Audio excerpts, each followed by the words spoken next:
he said, we want to ask you a few more questions. And I said, no, I'm done with answering any more questions. I'm finished with you people. I've had enough. And I then launched into a series of insults and curses and swearing.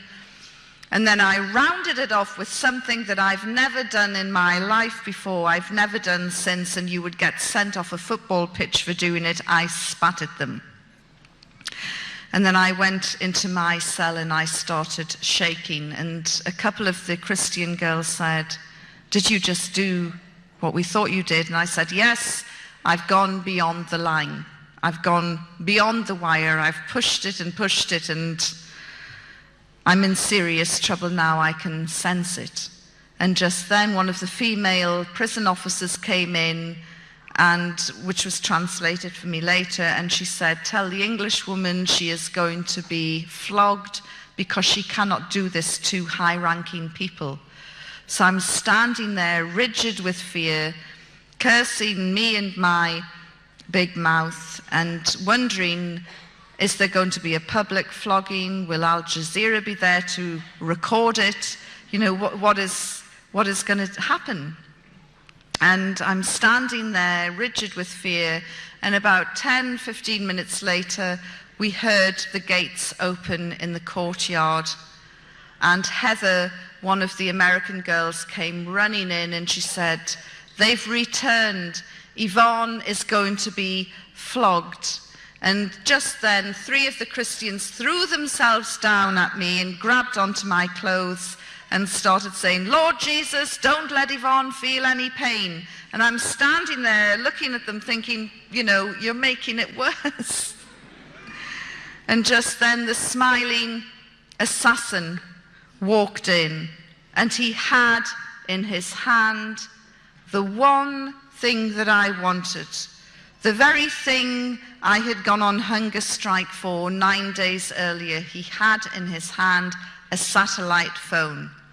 And he strutted around the cell and showed off this satellite phone. And he said, all of you can ring home. You can all ring your families today. Apart from her, the English woman, she's horrible and she spat at us and she has to be punished. So it's interesting, this is how the most evil, brutal regime in the world decided to punish me. They allowed my cellmates to ring home, which was fantastic for the Germans. They hadn't, and all of them, they hadn't spoken to their family for 2 months. It was an opportunity to ring home and say, look, we're okay, we're holding out. And then one of the German girls went to the smiling assassin and made a special plea and said, look, Yvonne needs to talk to her daughter. Please let her call home. And he said, no, she's a horrible woman. She has to be punished. And as I say, that was my punishment, which I, looking back, think, shows a degree of wisdom and insight on their part, which is more than can be said for my behavior. And my only mitigation is, look, I hadn't eaten for 9 days and I was starting to get fractures. That afternoon, the senior officers returned and they removed me without warning, got my things together and said, you're going. And then they took me out of the prison and upstairs into the Taliban sleeping quarters. And one of the senior officers had vacated his room and said, you complained about the prison downstairs, is this good enough for you? And it was a very nice room by Afghan standards. And he said, tomorrow you will go home, inshallah. And I said, what is this inshallah you keep using at the end of every sentence and it never ever happens? Of course, I now know inshallah means God willing. And they put me in this room, they gave me the key, I locked myself in. I had a fantastic view over the city of Kabul, looking right up to Kabul Hill where all the anti-aircraft units were. And I sat on the bed contemplating my future, wondering if and when I'd ever get out. They kept saying, tomorrow you will go home, inshallah, but inshallah it never happened. And so I was wondering how genuine they actually were. Why had they removed me from the Christians? Was this my last night on earth? Would they execute me tomorrow? I really didn't know. All of this was going through my mind. And then suddenly there was a huge rip, as though somebody had just torn the sky open. And there was a great big light. And it was the start of the war. That night, America and Britain dropped 50 cruise missiles on Kabul. You can hear a cruise missile from 20 miles away. These were coming within a quarter of a mile of the prison.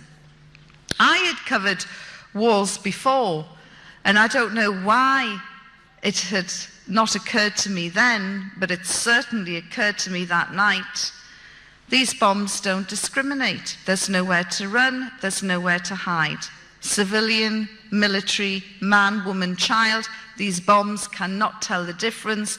I'm going to be blown apart by a British bomb. I've got no doubt Tony Blair will blame the Taliban, and that will be the end of that. And it was truly terrifying. And I also thought, there is no way the Taliban will let me go now. Absolutely no way at all. And the next morning, there was a knock on my door, and I was told, please, there is a vehicle outside. We are going to release you. I couldn't believe it. But sure enough, there was a vehicle. They put me in it. We drove down from Kabul, through Jalalabad, down to Torkham, and eventually, after some shenanigans, I was handed over to the Pakistan authorities. And as I walked back across no man's land, the camera lights went up and the journalists started shouting, how did the Taliban treat you? And in truth, up until the point that I was released, I still didn't trust them 1 inch, and I thought everything that they were trying to do had a hidden motive. It was only at the point that they released me that I thought, you know what, they were quite an honourable bunch of guys. So when this journalist shouted at me, how did the Taliban treat you? I thought for a while, and then I said, with respect and courtesy. This is not what the Western media wanted. The Western media wanted Abu Ghraib tales. They wanted abuse, rape, torture. They wanted to see scars. They wanted to see tears. There was nothing I could give them other than the truth. And sadly, for some people, the truth is never enough.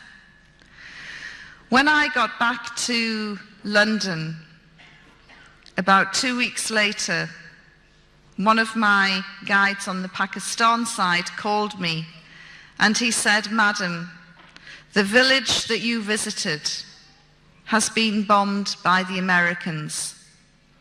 That was the village Karma, which is smaller than this hall we're in now. And I said, look, Pasha, I know these terrible things happen in the fog of war. And it's awful, but these accidents do happen. And he said, but madam, how can you accidentally bomb a village the size of Karma 3 days running? Now then, the Americans were telling us all about their strategic strikes, their surgical strikes, their B-52 bombers coming at 30,000 feet. Karma wouldn't have even looked like a dot from 30,000 feet. It was quite clear to me that this was indiscriminate bombing of civilian areas. And in many ways, the Taliban were to blame because they kicked out all of the Western journalists. Whatever you think about journalists, we do have our functions and our role. We are the eyes, the ears, the witnesses. And by kicking out all of the Western journalists, they ensured that Britain and America could and would bomb indiscriminately across the country, slaughtering innocent civilians, which they did. That propelled me into the anti-war movement and made me become very, very active as an anti-war campaigner. At that same time, I remembered the promise that I had given to the religious cleric. And I thought, well, against all the odds, they kept their word. While they hung on to the Christians, they let me go. And really, I should keep my promise now. And I started to read the Quran. Very soon, groups of Muslims found out, and somebody gave me a wonderful English translation by A. Yusuf Ali with an index in the back. So I thought, great, I'll get this over and done with very quickly. I'm going to cherry pick and I'm going to read all about the subjugation and oppression of women and what promotes people to slam planes into towers. So I started cherry picking and going through all the women's issues. And then I had other Islamic literature to support my reading of the Quran. I couldn't believe what I was reading. The Quran makes it perfectly clear, crystal clear, no two ways about it. Women are equal in spirituality, worth, and education. Furthermore, the first convert to Islam was a woman. The first martyr to Islam was a woman. Women played major roles right from day one in Islam. They fought alongside the men. The Prophet, peace be upon him, picked out one particular woman and singled her out for praise during a battle, the Battle of Uhud. And he said, everywhere I looked, this woman was there, protecting me, fighting with me, fighting alongside me. I thought, where have we got this idea that women are oppressed and subjugated? Where do we get it from? Who put the poison in our minds? I then looked at property rights, inheritance rights, divorce rights. What's yours is yours, what's his is half of yours. Yeah, brilliant. Much of it could have been written by a Californian lawyer. In fact, this is from where they probably get their inspiration. All these tales in the tabloids about the superstars having prenuptial contracts and teams of lawyers drawing up and thrashing out these prenuptial contracts, they were available to Muslim women from day one. And so I began to see Islam in a totally different light. And I thought, yes, okay, this is great, but what are the people like? And so I went out into the Muslim communities, specifically to meet the sisters. And it didn't matter where I went in the world, whether it was Pakistan, or whether it was Saudi, or Canada, or America, or Australia, and now New Zealand. The Muslim women I have met, whether they have been formally educated or not, are resilient, strong, politicized, internationally aware, multi-skilled, multi-talented. A few years ago, I would have looked in this room and picked out everyone wearing a hijab, and I would have thought, oh, look at those poor, oppressed women. How did they manage to sneak out of the home to come here? Now I'm looking and I'm trying to work out who is the engineer, who is the doctor, who is the lawyer, who is the teacher, who is doing the PhD, who's doing the MA, who's raising kids at the same time, supporting their man, running a business, a charity, who is the backbone of the community. I see incredibly diverse women. And I remember a sister in Canada who said to me, Yvonne, my head might be covered, but my mind is not. And the most valuable lesson that I learned from the sisters that I met is never ever again will I judge a person's freedoms and liberties by the length of their skirt. So this was wonderful. The other thing that I learned about the Muslim community is it has an incredibly gossipy network. And I could visit somebody in Glasgow one day, and by the next morning I'd get a phone call from somebody in Karachi saying, I hear you were in Scotland. How did it go? The communication is amazing, but sometimes there were Chinese whispers and people had false information that I had taken my Shahada, the oath to become a Muslim. And I remember one day, I'm sure many of you in this hall will have at least heard the name. One day I got a phone call from Sheikh Abu Hamza al-Masri, the fire and brimstone cleric from Finsbury Park Mosque, who is currently detained at Her Majesty's pleasure in Belmarsh. And he rang me up and he said, Sister Yvonne, welcome to Islam. And I said, well, thank you very much. However, I hate to disappoint you, but you're a wee bit premature. I haven't taken my Shahada yet, but, you know, I will get there, inshallah. And he said, well, take your time. This is going to be the most important decision you ever make in your life. Don't be rushed into it. Don't be pressurized into it. Make sure that you read as much as you can. Be convinced before you take your Shahada. We are all making dua, prayer for you. And I thought, I can't believe that this is the fire and brimstone cleric from Finsbury Park Mosque.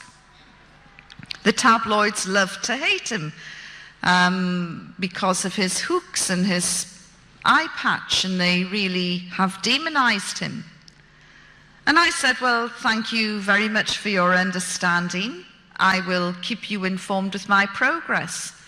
And I was just about to close the line when he said, well, there's just one thing I want you to know. And I said, well, what's that? He said, well, if you go out tomorrow and you're hit by a bus, you will go straight to hellfire. I said, thank you, and closed the line. And that made me nervous. It made me very nervous. So I took a copy of the Shahada and I carried it round with me. And I would address meetings like this and I would say, look, if you come across an accident and you hear someone shouting for 2 Muslim witnesses, please come running fast because it's me trying to get in before it's too late. Happily, there was no such accident. And on June the 30th in 2003, at 11:30 in the morning, I took my Shahada and declared my belief that there is only one God and that Muhammad, peace be upon him, is his messenger.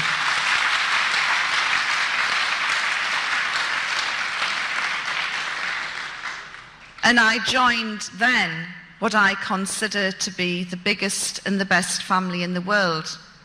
And I know that wherever I go in the world, it doesn't matter how remote the place is, I will meet brothers and sisters who will give me their love and support and help if I need it. And that is very important to me.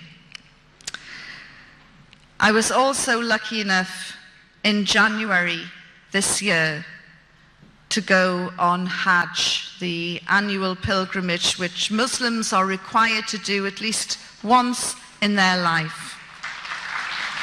As I say, the Saudi women don't think for 1 minute that they're oppressed or subjugated. They're like a tightly coiled spring, and they are really ready to launch into the political scene in Saudi Arabia.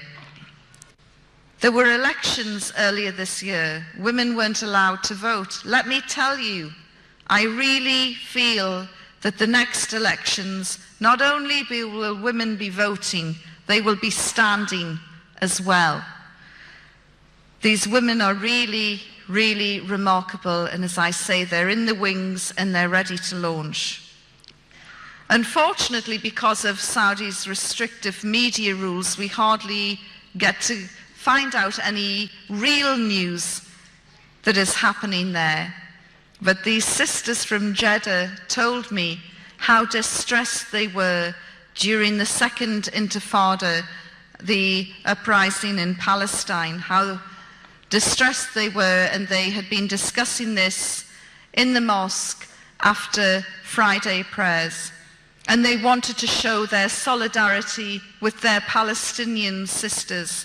So they did something that is forbidden in Saudi. They had a spontaneous demonstration.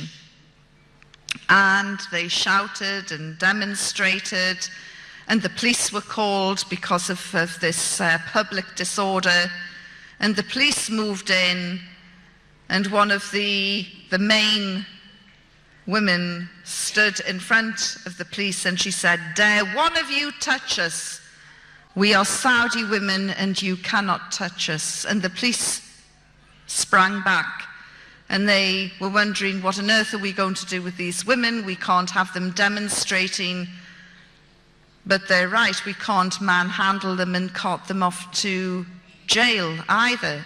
And there was this standoff for about half an hour as the women continued with their protest. In the end, the police chief had a better idea, and they went and arrested all their husbands instead.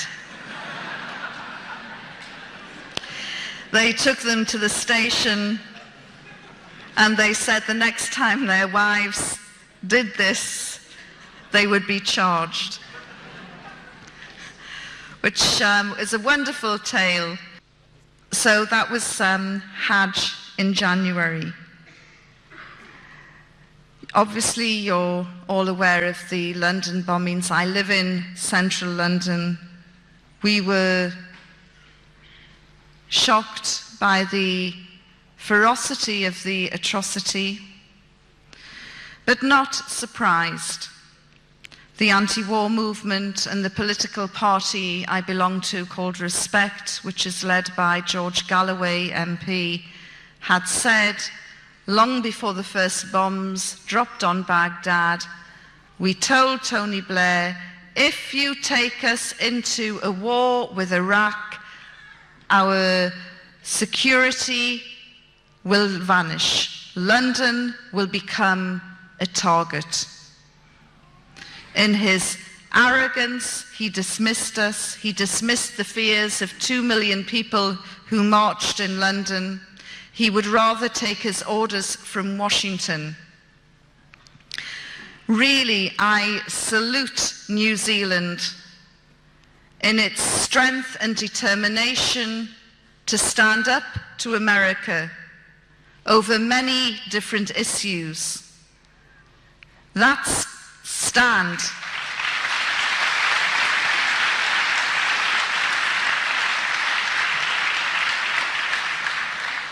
it should be me applauding you.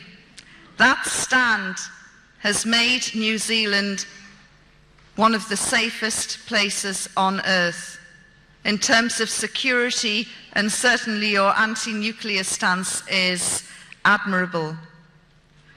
Beware of siren calls from politicians like Winston Peters, who thrive only on hate.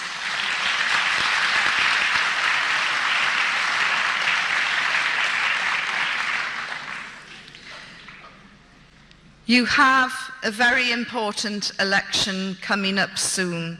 I can't tell you how to vote, but just be wary of those who would want to stand shoulder to shoulder with George Bush, because you will end up in serious trouble like we have in Britain.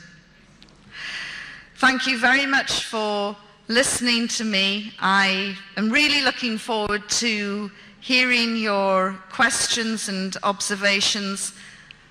As I say to the non-Muslims here tonight, I am not Islam's answer to Billy Graham. I am not here to get you to convert.